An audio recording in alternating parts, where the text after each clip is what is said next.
سلام علیکم. بار دیگر همتون از این استامت خانه بسان باشه. ما اگر این خیلی دانشمند و روشنفکر رو به شما خیر راهنمایی نکنیم که ببینید که چی شده ایستاده است. دیدید نه هر روز شو کردیم کارچه کشی، کارچه زنی، آدم کشی.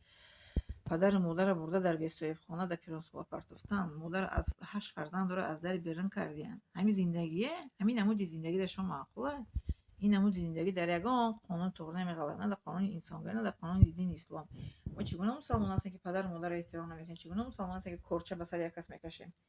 این نه در دین اسلام هسته آدم کشی، نه در دین دنیوی، نه در چی میگن قانون دنیوی، نه در قانون اسلام، نه قانون دنیوی. پدر و مادر احترام کردن هم نه در قانون دنیوی، نه در قانون چی میگن اسلام هسته.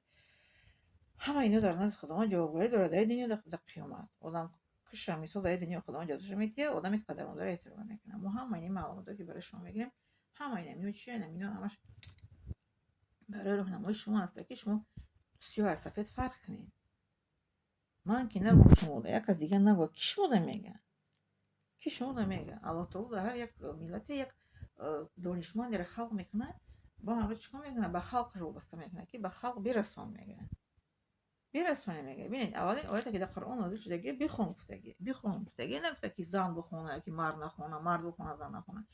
بخون معناش که چیز امر عام است، عام به همه داخل داره که بخونید، بفهمید، درک کنید، از خود کنید، کتاب خونید، علم بگیرید، یک سیاهی را سفیدی فرق کنید. وقتی سویتافور سرخ با شما نمیگذاریم که هم خسته سبز شو میگذاریم. حیات همین خیاله.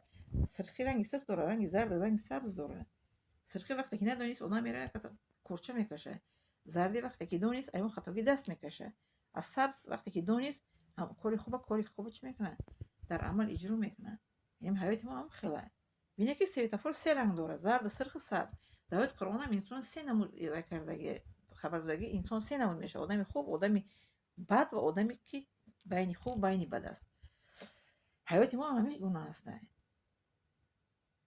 باید که سرخ نباشیم، باید که رنگ زرد باشیم که رنگ سبز باشیم. رنگ زرد که ببینیم که کسی خطا کرد باید ما احتیاط کنیم. رنگ سبز که همیشه نکوکار باشیم. رنگ سرخ باید نباشیم که در رنگ سرخ آدم که رفت میزنش ماشین تیت میشه. خسته رنگ سرخ میشه ماشین که گذشت رفت آدم میزنه. رنگ سرخ ماشین نمیگذره که میسته کنم. خسته اما رنگ سرخ تمام میشه که نباشه مثل رنگ سرخ.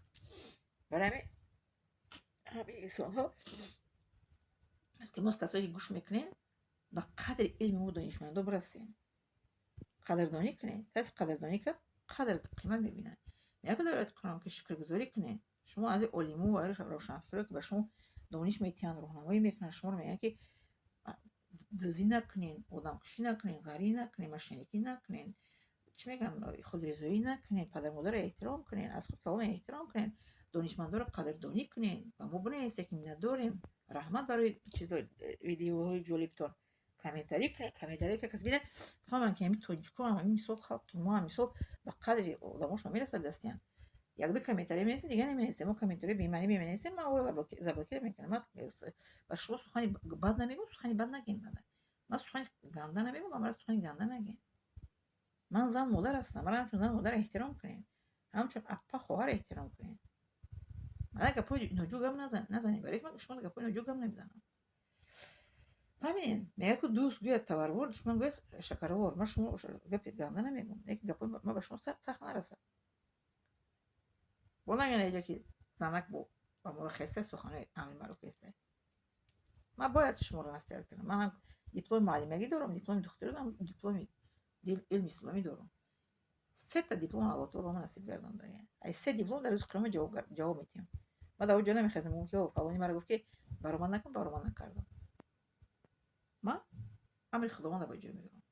خداوند میگه که در قرآن که بخون علم رو بگیر و چی گفته و همه شما مسئول هستی و همه شما مسئولیتتون جواب میشن، از جواب میدین در الله تعالی. با چی علمی که به شما میدیم، علمی درست که دادیم، شما که علمی ما رو گفتین، همون خطاگیتون اصلاح کردیم و در نزد الله تعالی اجر میگیریم.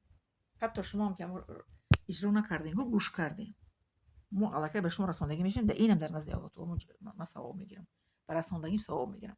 یک تا دیگه میشه اگر شما عمل کردید با ما چند ثواب زیادی میگیریم. با شما بس کسی رساندی با ما ثواب زیادی میگیرم. با آدمی که شما رساندی با عمل که با ثواب به شما میبره، ثواب شما با ما میبره. همین نیست من میگم چه برای همین در کاری خیر باید که سهم گذاریم همیشه در کاری خیر باید سهم گذاریم کاری خیر اینه که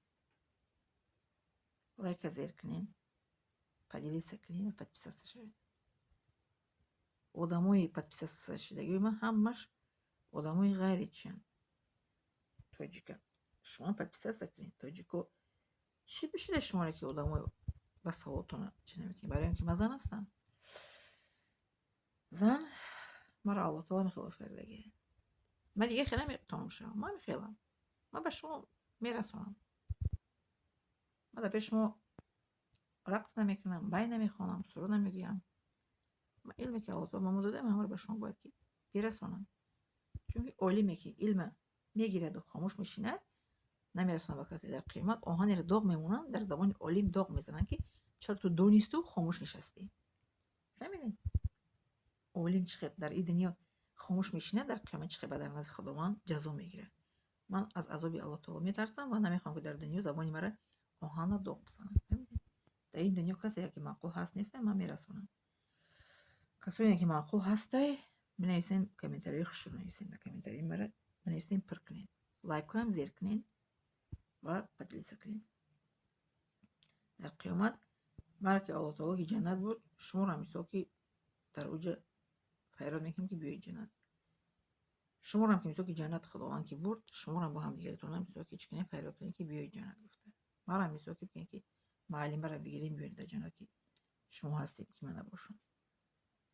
خب در اوج جنت هم علما میتونن که همدیگریشون چکنن فریاد کنن دوستاشون رفیقاشون که بگیریم بیاریم ملائکه میگیریم میبره با خواست شما برای این خدا ما را از جمله چی میگن شنوندگان و عمل کنندگان میگرداند شنوید و عمل کنید انشاءالله دست کشید از دزدی از غری از آدم کشی از زیناکاری از خودرضایی از نااحترامی پدر مادر از نااحترامی از نااحترامی استادان دست کش کنید و در عمل خیر چی میگن سهم گذارید لایک های زیر کنید پدیلیسه کنید و پدیلیسه کنید میادارم شما